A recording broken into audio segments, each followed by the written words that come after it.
600 गए और ये पेस्ट्री वो 60 गए। एक दे दीजिए। असल में अभिनव और वैभवी ने यह तय किया था कि वो पैसे जोड़कर अपने लिए किराए का एक बड़ा घर लेंगे, इसलिए वो पैसे वेस्ट नहीं करना चाहते थे। Thank you. कुछ देर के बाद जब वो वैभवी के घर के बाहर पहुंचा तो उसने देखा वहाँ काफी रंगीन लाइट्स जल रही थी और वहाँ से तेज म्यूजिक की आवाज आ रही थी।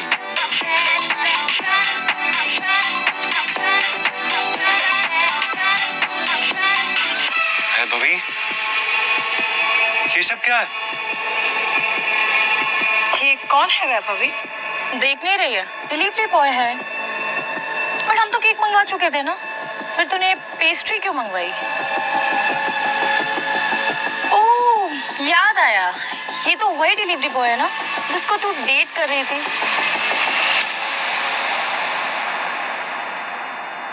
ओह कम ऑन यार वैभवी, तेरा स्टैंडर्ड इतना गिर जाएगा मुझे नहीं पता था। Babe, happy birthday babe. Abhinav Deven को अच्छी तरह से जानता था। वो एक बड़े बाप का लड़का था और हर वक्त वैभवी के आसपास मंडराता रहता था। देवेन को यहाँ देखते ही अभिनव का दिमाग खराब हो गया। उसके हाथ में एक बड़ा सा गिफ्ट था। उसके आगे अभिनव के हाथ में लटकी पेस्ट्री की थैली कुछ भी नहीं लग रही थी। Thank you. मेरी वैभवी को छूने की तेरी हिम्मत कैसे? Stop it.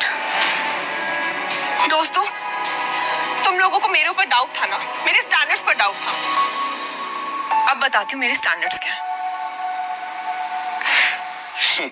मैं तुमसे ब्रेकअप कर रही हूँ। What? और नहीं तो क्या, बेचारी कब तक तुझ जैसे गरीब के साथ ऐसे ही आधी पेस्ट्री खाती रहेगी। साला तेरी हिम्मत कैसे? गरीब तो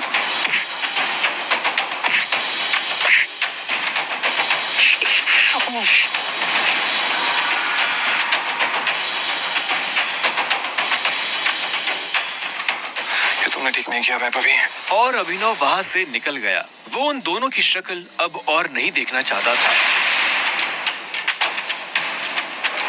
उसकी आंखों में आंसू थे और उसका दिल बुरी तरह टूट चुका था।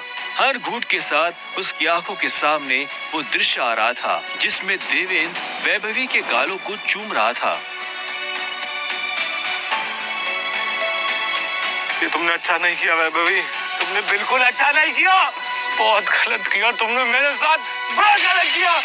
अभिनव धोखे के नशे में डूबकर बेहोश हो चुका था, लेकिन उसके लिए ये रात यहाँ खत्म नहीं होने वाली थी।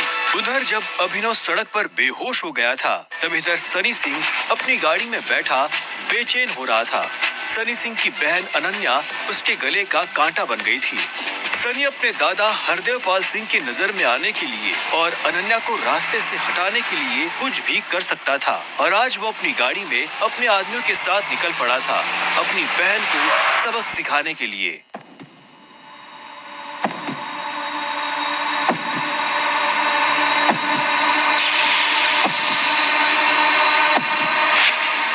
जल्दी करो, गाड़ी में डालो इसे।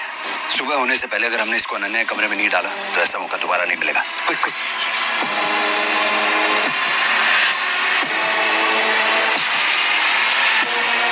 सनी के आदमी अभिनव को उठाकर सीधा रूम नंबर 409 में घुस गए।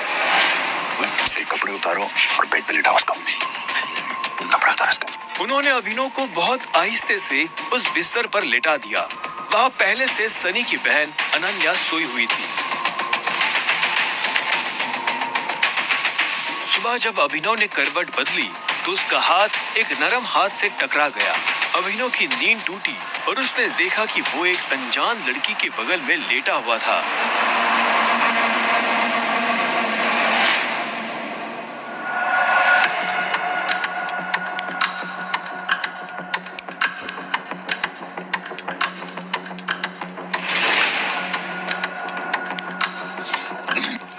कौन हो तुम? तुम मेरे कमरे में क्या कर रहे हो? तुमने मेरे साथ क्या किया? अबे नहीं, वो भी इस हाल में। छी छी छी छी छी छी छी। शेम ऑन यू बहना। मुझे तो तुम्हारे कैरेक्टर पर हमेशा से डाउट था। इतनी बार मैंने दादाजी को समझाया, बोला, पर हर बार बोले मेरी अनन्या ऐसा नहीं कर सकती। लो, कर दिया तुम्हारी अनन्या ने ऐसा। अब पता है दादाजी को उनकी पोती की ये जो रंग रलियां चल रही है इनका से लाइव टेलीकास्ट दिखाने के लिए मैंने उन्हें यहाँ बुला लिया। भाई मुझे नहीं पता, भरोसा करिए। क्या हुआ, कैसे हुआ, मैं जानती तक नहीं इस लड़के को, नहीं जानती भाई। मैं भी, और हम दोनों के बीच में कुछ भी नहीं हुआ। नहीं। इससे पहले कि अभिनव सफाई देता, अनन्या और सनी के दादा हरदेवपाल सिंह कमरे में पहुंच चुके थे। उनके पहनावे से समझ आ रहा था कि वो बहुत अमीर आदमी थे। अनन्या को इस हाल में देख उनकी आंखें गुस्से में लाल हो गई थी।